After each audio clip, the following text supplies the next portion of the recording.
There's time for everything. A time to make promises and a time to assess scorecard. What would you want to be remembered for? Promises fulfilled or broken promises? President Buhari's spokesperson, Femi Adesina, recently informed Nigerians that Buhari is leaving Nigeria better than he met it. Buhari is leaving, oh. I beg, I want to ask, was this statement made against the backdrop of the comfort he's enjoying in the presidential villa or against the promises Buhari made in 2015? Anyway, don't blame them. They forget so soon that manifestos are the oil with which the yam of governance is eaten and must not be adulterated. But since they don't adulterate them and don't forget, let's remind Adesina of Buhari's promises in 2015. Buhari promised to ban political government officials from going abroad for medical treatment. But he himself and most of his ministers, including the president-elect, they japa regularly for medical tourism every now and then. He promised to introduce national gender policy and offer 35% appointment to women. But anyway, instead of 35%, they offer 35 women political appointment. After all, 35, not 35. Boy, it's a scam. Creation of 3 million jobs per annum. At least by 4 years, it would have been 12 million jobs. And in 8 years, 24 million jobs, including employment scheme where 740,000 graduates across the 36 states of the Federation and the FCT. Sorry, I forgot they created jobs like kidnapping, banditry, herdsmen invasion of Benue villages. So, after all, Femi might be right. Quite disheartening though. But unemployment in Nigeria today is at about 30% or more from the 18% they met it. Go and verify from the Nigeria Bureau of Statistics. Apologies to Peter Obi. The revival of our steel industry at Jakarta and Alaja was at least another promise. But you know they only revive the steel industry in their APC constitution. They also promised creation of social welfare program where a minimum of 5,000 naira will be paid to 25 million poorest of the poor and most vulnerable in Nigeria, including our unemployed graduates. Even though we remember that the VP, Professor Yomi Oshibanjo, they share money for market, CBN gave loan to farmers. Don't ask me if they are paid back. And government has borrowed another $800 million to share, $800 million to share to Nigeria. I will leave you, the listeners, to score them on this one, whether they fulfill the promise. How about the promise of building one of the fastest growing economy in the world with a real GDP growth average of 10% per annum? Well, unfortunately, the country today is one of the poorest countries in the world with our take-home pay unable to take anybody home. And prices of goods and services are outside the reach of the common man. Anyway, what do detractors like me know? After all, Femi Adesina say Nigeria is better. They also promised to increase our electricity generation, transmission and distribution to at least 20,000 megawatts within 4 years and an increment of 50,000 megawatts within 8 years with a view to achieving 24 hours uninterrupted supply. Anyway, I don't talk anything about this one.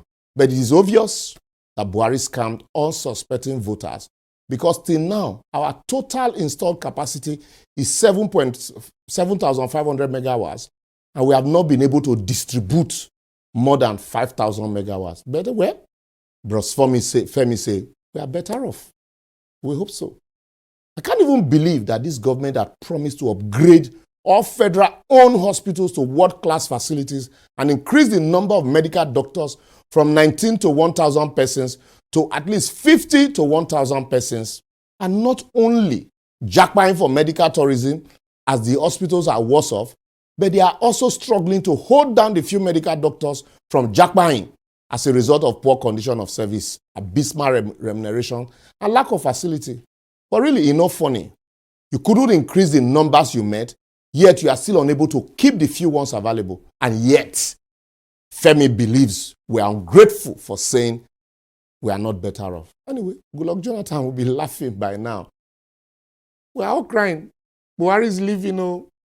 How about the promises of creating 2 million homeowners in their first year in office and then subsequent 1 million homeowners annually? If you ask about promises of making Naira stable at the international market, they will tell you it wasn't Buhari that made the promise, but the party. But they made the Naira at 199 to $1 on the May 25th, 2015. Today, it is hovering between 740 and 745. and our CBN governor is busy chasing Aboki FS or hoarding Naira note. Which juju push us into this one chance? Oh, sorry, Bros Femo, no vessel, we are better off. On serious bunch.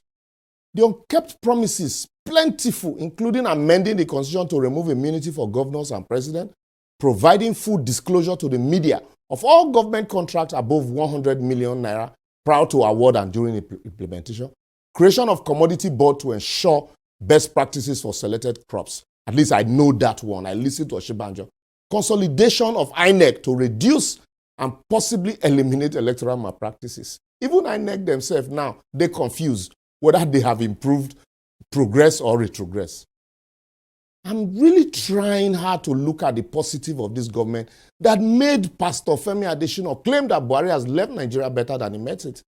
And then I remembered that they passed the Petroleum Industry Act.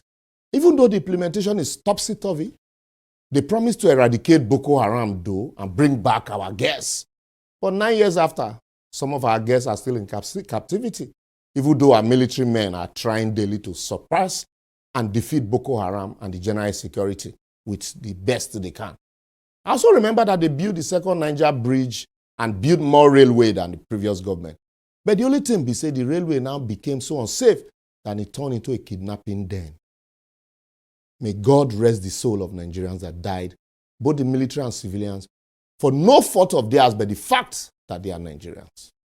I will therefore advocate, as the swearing-in draw closer, the incoming government should not bother to take us on another voyage of rhetorics and promises, and nobody should request me to set agenda for anybody.